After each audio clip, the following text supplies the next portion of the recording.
गांव में एक टूटी फूटी झोपड़ी में शांति रहती थी। शांति की 3 बेटियां थीं, अर्शी, चेतना और प्रेरणा। शांति के पति ईंट भट्टे पर काम किया करते थे। कुछ साल पहले नदी में डूबने से उनकी मौत हो गई थी, जिसके बाद शांति के कंधों पर अकेले ही घर चलाने और बेटियों के पालन पोषण की पूरी जिम्मेदारी आ गई थी। ये सारी जिम्मेदारी मैं अकेले कैसे पूरा करूंगी? किसी का सहारा भी नहीं है। काम की तलाश में शांति उसी ईंट भट्टे पर गई जहां उसके पति काम करते थे। उसे देखकर ईंट भट्टे का मालिक बोला, इस काम में तो बहुत मेहनत लगेगी, तुम नहीं कर पाओगी। मालिक, आप बेफिक्र रहे, मैं आपका काम करूंगी। पति की मौत के बाद बेटियों की जिम्मेदारी मुझे ही उठानी है। मेहनत तो करनी ही पड़ेगी। ठीक है, कल से काम पर आ जाना और पगार काम पूरा होने पर ही मिलेगा। ठीक है मालिक। काम बहुत मेहनत का था। कड़ी धूप में ईंट ढोने से शांति के हाथ पैर खराब होने लगे थे और शांति कमजोर होने लगी थी। शांति की बड़ी बेटी अर्शी 12 साल की थी। उसकी दोनों छोटी बेटियां चेतना और प्रेरणा 10 साल और 8 साल की थी। पिता की मौत के बाद तीनों बहनों की पढ़ाई छूट गई थी। बेटा, मैं चाहती हूँ कि तुम तीनों बहनें पढ़ लिख कर अफसर बनो। मैं भी पढ़ना चाहती हूँ माँ, लेकिन हम स्कूल की फीस कैसे भरेंगे? हमारे पास तो खाने के लिए भी पैसे नहीं है। भगवान पर भरोसा रखो बेटा, सब कुछ जल्दी ही ठीक हो जाएगा। ईंट भट्टे का मालिक शांति पर बुरी नजर रखता था। मालिक, काम खत्म हो गया है, अब मैं जाऊं? काफी देर हो गई है। अभी काम खत्म नहीं हुआ है, तुम्हें तो घर जाने की जल्दी रहती है। मुझे काम करने वाले लोग चाहिए। जी मालिक। जब सारे मजदूर चले जाएंगे तब तुम चले जाना। वो शांति के ऊपर बेवजह चीखता चिल्लाता रहता था और समय से पैसे भी नहीं देता था। मालिक, आज के पैसे दे देते।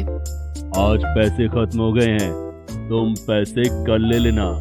एक दिन शांति की तबीयत ठीक नहीं थी। उस दिन उसका काम पर जाने का बिल्कुल मन नहीं था, लेकिन काम पर नहीं जाने का मतलब आज के पैसे भी नहीं मिलेंगे और घर में चूल्हा भी नहीं चलेगा। ये सोचकर शांति किसी तरह से उठी और नहा धोकर काम पर निकल गई। तबीयत खराब होने के कारण शांति को चक्कर आ जाता है और उसके सिर से सारी ईंटें उसके पैर पर गिर जाती हैं। उसके पैर से काफी खून बह रहा था। ये देखकर वहाँ काम कर रहे दूसरे मजदूर आ जाते हैं। अरे, इसे तो चोट लग गई है, काफी खून बह रहा है। तभी ईंट भट्टे का मालिक वहाँ आता है और गुस्से में चिल्लाने लगता है, सारा ईंट बर्बाद कर दिया है, मेरा नुकसान कर दिया। मैंने पहले ही कहा था, ये काम तुमसे नहीं हो पाएगा। मालिक, मुझे माफ कर दीजिए। दरअसल आज मेरी तबीयत खराब है, इसलिए मुझे चक्कर आ गया, जिस वजह से सारी ईंटें गिर गईं। अब निकल जाओ यहाँ से। मालिक, मुझे थोड़े से पैसे दे दीजिए, इलाज करवा लूंगी। पैसे चाहिए तो आओ मेरे घर आके पैसे ले जाना। शांति मालिक की बात समझ गई और बिना पैसे लिए वहाँ से चली गई। शांति घर की ओर निकल पड़ी। रास्ते में उसके पति के दोस्त अशोक ने उसे देख लिया और कहा, अरे भाभी, आपके पैरों में ये चोट कैसे लग गई?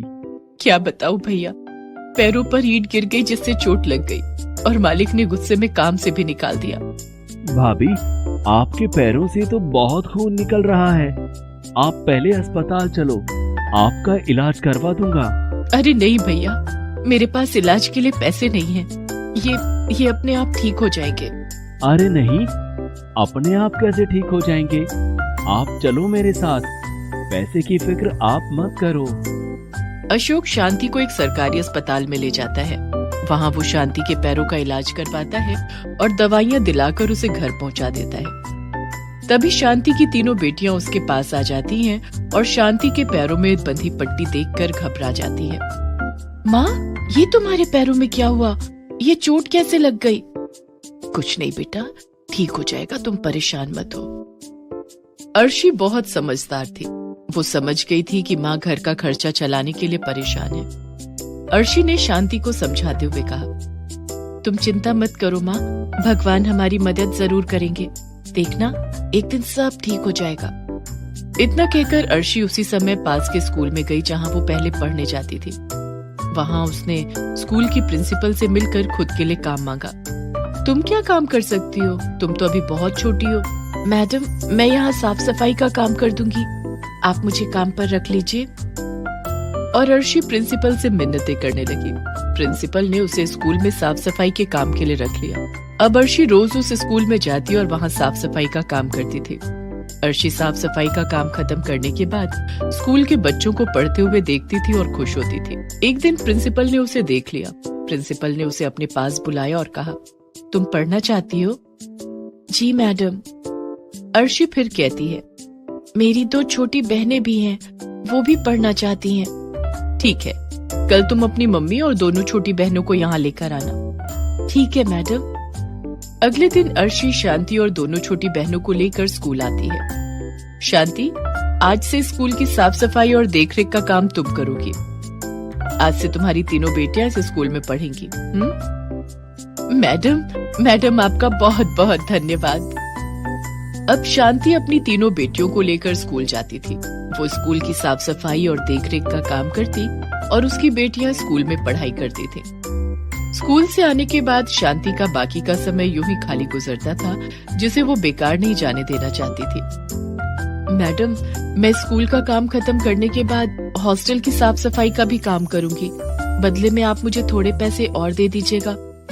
तुम हॉस्टल का काम तो कर सकती हो, लेकिन इसके बदले में तुम्हें पैसे नहीं मिलेंगे। फिर क्या मिलेंगे मैडम?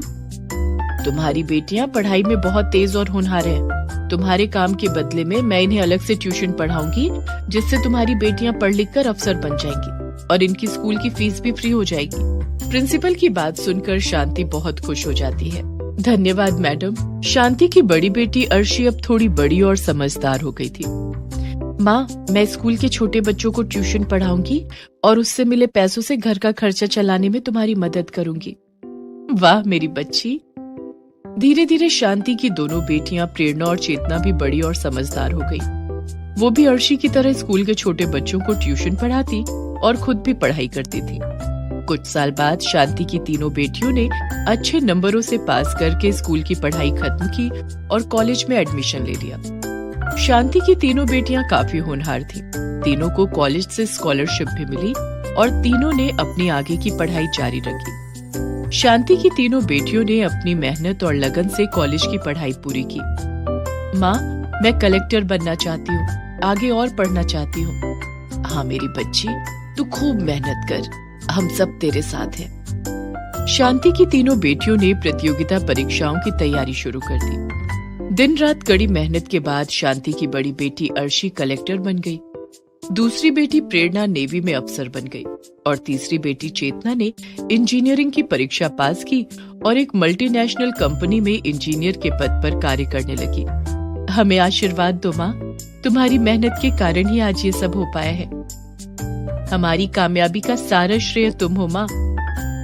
और अब तो हम सभी बड़े से बंगले में रहेंगे, दीदी को सरकारी बंगला जो मिला है। और सब हंसने लगते हैं। शांति के पास काम करने के लिए अब नौकर चाकर, माली, ड्राइवर सब थे। उन चारों का जीवन अब सुख शांति से कट रहा था। मैं कितनी खुश नसीब हूँ कि मुझे तुम तीनों बेटियां मिली। नहीं माँ, हम तीनों खुश नसीब हैं कि तुम हमारी माँ हो।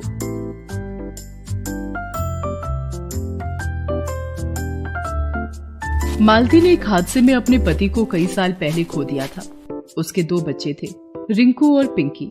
मालती पढ़ी लिखी नहीं थी। वो एक टूटी फूटी झोपड़ी में अपने दोनों बच्चों के साथ रहती थी। घर चलाने के लिए वो लोगों के घरों में बर्तन साफ किया करती थी। किसी तरह वो अपने दोनों बच्चों का पेट पाल रही थी। फिर एक दिन, रिंकू जल्दी कर बेटा, स्कूल का टाइम हो रहा है, फिर मुझे काम पर भी जाना है। माँ, आज मेरा स्कूल जाने का मन नहीं है। नहीं बेटा, ऐसा मत बोल। पढ़ लिख कर बड़ा आदमी बनना है ना, तो स्कूल जाना पड़ेगा ना। चल बेटा, अब देर मत कर। रिंकू पास के ही सरकारी स्कूल में पढ़ता था। मालती रोज सुबह पहले रिंकू को स्कूल छोड़ती, फिर पिंकी को अपने साथ लेकर काम पर जाती थी। पिंकी 3 साल की थी। वो एकदम चुलबुली और शरारती थी। मालती उसे अपने पास बिठाकर लोगों के घर काम करती रहती थी। एक दिन खेलते हुए वो बाहर हॉल में आ गई, जहाँ घर के बच्चे टीवी देख रहे थे। पिंकी भी टीवी में चल रहे कार्टून देखने लगती है। तभी घर के मालिक का बेटा बबलू उसे देखकर बोला, ए पिंकी, चल जा यहाँ से, ये हमारा टीवी है। बबलू की उम्र करीब 7 साल की थी। उसके मना करने पर भी पिंकी वहाँ से नहीं जाती। उसे कार्टून देखना अच्छा लग रहा था। इस पर बबलू को गुस्सा आ गया।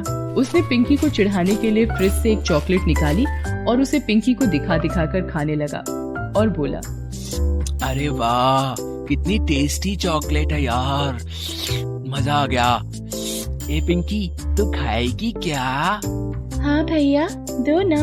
बबलू पिंकी की तरफ चॉकलेट बढ़ाता है, लेकिन जैसे ही पिंकी अपना हाथ बढ़ाती है वो चॉकलेट पीछे खींच लेता है और जोर से हंसते हुए कहता है, मुंह देखा है तूने अपना, पता भी है कितनी महंगी है ये, चल निकल यहाँ से। पीछे खड़ी मालती ये सब देख रही थी। उसे बबलू पर बहुत गुस्सा आता है, लेकिन वो उसे कुछ नहीं कहती और पिंकी को अपने पास बुला लेती है। पिंकी रोते हुए मालती के गले लग जाती है। मालती उसे चुप कराती है और पिंकी को अपने पास बिठाकर वापस काम में लग जाती है। इतने में घर की मालकिन उसके पास आती है और उससे कहती है, मालती, इस पन्नी में खाना है, कल रात बच गया था, तू ले जा, अपने बच्चों को खिला देना। मालती चुपचाप वो खाना ले लेती है। गरीबी ने उसे मजबूर कर दिया था। वो अपने बच्चों की परवरिश बहुत अच्छे से करना चाहती थी, लेकिन उसके लिए ये बहुत मुश्किल था। वो हर वक्त चिंता में डूबी रहती थी, जिससे उसकी तबीयत भी खराब रहने लगी। ज्यादातर बीमार रहने की वजह से कई लोगों ने उससे काम कराना बंद कर दिया। अब तो हालात और खराब हो गए। नौबत ये हो गई कि उसे बचे खुचे खाने से ही अपने दोनों बच्चों का पेट भरना पड़ रहा था। वो खुद कुछ भी नहीं खाती थी, जो कुछ मिलता उसे बच्चों को ही खिला देती थी। इस वजह से मालती की हालत दिन ब दिन और खराब होती गई और एक दिन वो चक्कर खाकर गिर पड़ी और फिर कभी नहीं उठी। पिंकी और रिंकू अब अनाथ हो गए थे। उनका ख्याल रखने वाला अब कोई नहीं था। रिंकू बड़ा था, उसने खुद को संभाल लिया था, लेकिन पिंकी इस सब के लिए बहुत छोटी थी अभी। भैया, माँ कहाँ है? बताओ ना भैया, मुझे बहुत भूख लगी है। पिंकी, माँ हमसे बहुत दूर चली गई है, लेकिन तू रो मत, खाना मैं लाऊंगा। रिंकू अपनी बहन पिंकी का हाथ पकड़कर निकल पड़ता है खाने की तलाश में, पर उसके पास ना तो पैसे थे और ना ही पैसे कमाना वो जानता था। दोनों बच्चे भूख से बेहाल होटलों के बाहर यहाँ वहाँ घूमने लगते हैं। तभी उनकी नजर एक बूढ़े आदमी पर पड़ती है जो होटल के बाहर बैठकर कुछ खा रहा था। रिंकू उन बूढ़े बाबा के पास जाकर कहता है, बाबा, बहुत भूख लगी है, कुछ खाने को दे दो ना। पिंकी भी ललचाई आंखों से बूढ़े बाबा के खाने को देख रही थी। इससे पहले ही बूढ़ा आदमी कोई जवाब देता, पिंकी उसके हाथ से खाना छीनकर खाने लगती है। ये देखकर बूढ़े बाबा रिंकू से कहते हैं, बेटा, कौन हो तुम लोग? कहाँ से आए हो? तुम्हारे घर वाले कहाँ हैं? रिंकू बूढ़े बाबा को अपने बारे में सब कुछ बताता है। बूढ़े बाबा दोनों बच्चों की मदद करना चाहते थे, लेकिन सच तो ये था कि वो खुद होटल का फेंका हुआ खाना खा रहे थे, जिसे पिंकी ने उनके हाथों से छीन लिया था। फिर भी बूढ़े बाबा ने दिल मजबूत किया और रिंकू और पिंकी को अपने साथ रख लिया और रिंकू से बोले, चलो बच्चों, इस दुनिया में ना तुम्हारा कोई है और ना ही मेरा, आज से हम साथ रहेंगे। बूढ़े बाबा के पास अपना कोई घर नहीं था। वो तो फुटपाथ पर रहते थे और लोगों से भीख मांगकर तो कभी लोगों द्वारा फेंका हुआ खाना खाकर अपना पेट भरते थे। रिंकू और पिंकी उन्हें अपने साथ अपनी झोपड़ी में लेकर जाते हैं और फिर तीनों वहीं एक साथ रहने लगते हैं। बूढ़े बाबा बुजुर्ग भी थे और कमजोर भी, लेकिन फिर भी उन्होंने दोनों बच्चों का बहुत अच्छे से ख्याल रखा। वो दिन भर भीख मांगते, होटलों के बाहर से खाना उठाते और फिर उस खाने को बच्चों के साथ बांटकर खाते थे। इस तरह कुछ दिन तो खाने का जुगाड़ हो गया, लेकिन फिर बूढ़े बाबा की तबीयत बहुत खराब रहने लगी। रिंकू ने बूढ़े बाबा को घर से बाहर जाते देखकर उनसे कहा, कहाँ जा रहे हो बाबा? आपको तो तेज बुखार है, आज मुझे जाने दो, मैं सबके लिए खाना लेकर आऊंगा। नहीं बेटा, नहीं, अब मैं ठीक हूँ। तुम घर पर रहो पिंकी के साथ, मैं जाता हूँ और कुछ लेकर आता हूँ खाने के लिए। बाबा झोपड़ी के बाहर निकले ही थे कि अचानक बेहोश होकर जमीन पर गिर गए। दोनों बच्चे उन्हें सहारा देकर बिस्तर पर लेटाते हैं और बाबा को पानी पिलाते हैं। थोड़ी देर बाद बाबा को होश तो आ जाता है, लेकिन अब भी वो खड़े होने की हालत में नहीं थे। रिंकू को समझ आ गया था कि अब उसे ही कुछ करना होगा। वो पिंकी को बाबा के पास छोड़कर घर से बाहर निकल जाता है। वो पूरा दिन इधर उधर भटकता है, लेकिन उसे खाने के लिए कुछ भी नहीं मिलता। अचानक उसे एक बेकरी की दुकान दिखाई देती है। वो चुपचाप एक ब्रेड का पैकेट उस दुकान से चुरा लेता है। घर पहुंचकर वो देखता है कि पिंकी एक सूखी सी रोटी खा रही है। रिंकू उससे कहता है, पिंकी, ये क्या खा रही है तू? कहाँ से लाई ये रोटी? भैया, बाहर जो टॉमी घूमता है ना, एक अंकल उसके लिए ये रोटी डाल गए थे। टॉमी ने उस रोटी को सूंघा, लेकिन पता नहीं क्यों उसने ये रोटी खाई नहीं। मुझे बहुत भूख लग रही थी भैया, इसलिए मैंने ये रोटी उठा ली। भैया, टॉमी को बुरा लगा होगा क्या मैंने उसकी रोटी उठा ली तो? पिंकी की बात सुनकर रिंकू की आंखों में आंसू आ जाते हैं। वो पिंकी को गले से लगा लेता है और उससे रोटी लेकर बाहर फेंक देता है। फिर उसे ब्रेड के पैकेट से ब्रेड निकाल कर खाने को देता है। पिंकी बड़े मन से ब्रेड खाती है और उसे खाते देखकर रिंकू को बहुत सुकून मिलता है। रिंकू बची हुई ब्रेड बूढ़े बाबा को खिला देता है और खुद भूखा ही रहता है। ऐसे ही एक दिन खाने की तलाश में भटकते रिंकू और पिंकी एक पार्क में पहुंचे। पार्क में लगे झूलों को देखकर पिंकी ने रिंकू से कहा, भैया देखो ना कितने अच्छे झूले हैं, मुझे भी झूलना है इनमें। चल पिंकी, मैं तुझे झुलाता हूँ। रिंकू पिंकी को लेकर पार्क के अंदर जाने की कोशिश करता है, लेकिन वहाँ का गार्ड उन्हें अंदर नहीं जाने देता। फिर दोनों पीछे की दीवार फांदकर पार्क के अंदर चले जाते हैं। कुछ देर झूला झूलने के बाद दोनों देखते हैं कि पार्क के कोने में मोहल्ले के बच्चे आवारा जानवरों के लिए अपने अपने घरों से रोटी लाकर रख रहे थे। ये देखकर पिंकी रिंकू से कहती है, भैया देखो ना कितनी सारी रोटियां हैं, बाबा ने कल से कुछ नहीं खाया और मुझे भी भूख लगी है। चलो ना ये रोटियां लेकर चलते हैं घर, किसी को खानी होती तो यहाँ छोड़कर थोड़ी ही जाता। रिंकू जानता था कि वो रोटियां जानवरों के लिए थी, लेकिन पिंकी को मना करने की भी उसकी हिम्मत नहीं हुई। मजबूर होकर उसने पिंकी के साथ वो सारी रोटियां उठाई और उन्हें घर ले गया। तीनों ने वही रोटियां खाकर अपनी भूख शांत की। अब रिंकू और पिंकी दोनों छिपकर उस पार्क में जाने लगे और जैसे ही वहाँ खूब सारी रोटियां इकट्ठा हो जाती, दोनों उन्हें उठाकर घर ले आते। कई दिनों तक ऐसे ही चलता रहा, लेकिन एक दिन एक बच्चे ने उन्हें ऐसा करते देख लिया। उन्हें देखते ही बच्चे ने शोर मचाना शुरू कर दिया। वो देखो, उन दोनों को हमारी रोटियों को उठा रहे हैं, कितने बुरे हैं ये, बेचारे कुत्तों का खाना ले रहे हैं, इन्हें तो मजा चखाना ही पड़ेगा। वो बच्चा अपने सारे दोस्तों के साथ मिलकर रिंकू और पिंकी का पीछा करते हैं। वो देखते हैं कि रिंकू और पिंकी उन रोटियों को न सिर्फ खुद खा रहे थे, बल्कि बीमार पड़े बूढ़े बाबा को भी खिला रहे थे। ये सब देखकर सभी बच्चों का दिल पिघल जाता है। सारे बच्चे अच्छे घरों से थे। उन्होंने रिंकू और पिंकी के बारे में अपने माता पिता को बताया। सभी ने रिंकू और पिंकी की मदद करने का फैसला किया। बच्चे अपने माता पिता के साथ रिंकू और पिंकी की झोपड़ी के पास पहुंचे। इतने सारे लोगों को देखकर रिंकू ने डरते हुए उनसे पूछा, आप लोग यहाँ क्यों आए हैं? हमें माफ कर दीजिए, आगे से हम नहीं उठाएंगे वहाँ से रोटियाँ। तभी एक महिला आगे बढ़ती है और रिंकू के सिर पर हाथ रखते हुए कहती है, डरो मत बेटा, अपने बारे में सब कुछ बताओ हमें, हम तुम्हारी मदद करना चाहते हैं। और ये बूढ़े बाबा कौन है तुम्हारे साथ? फिर रिंकू ने सब कुछ बताता है, अपने और पिंकी के बारे में भी और बूढ़े बाबा के बारे में भी। सब कुछ जानकर वहाँ मौजूद हर किसी की आंखें नम हो जाती हैं। सभी लोग मिलकर बूढ़े बाबा का इलाज करवाते हैं, साथ ही तीनों के खाने की जिम्मेदारी भी लेते हैं। हर रोज कोई न कोई अपने घर से तीनों के लिए खाना लेकर आता। अब रिंकू और पिंकी को ना तो चोरी करने की जरूरत थी और ना ही कहीं से खाना उठाकर खाने की। दूसरी तरफ अच्छा इलाज मिलने से बूढ़े बाबा भी पहले से बहुत अच्छे हो गए थे।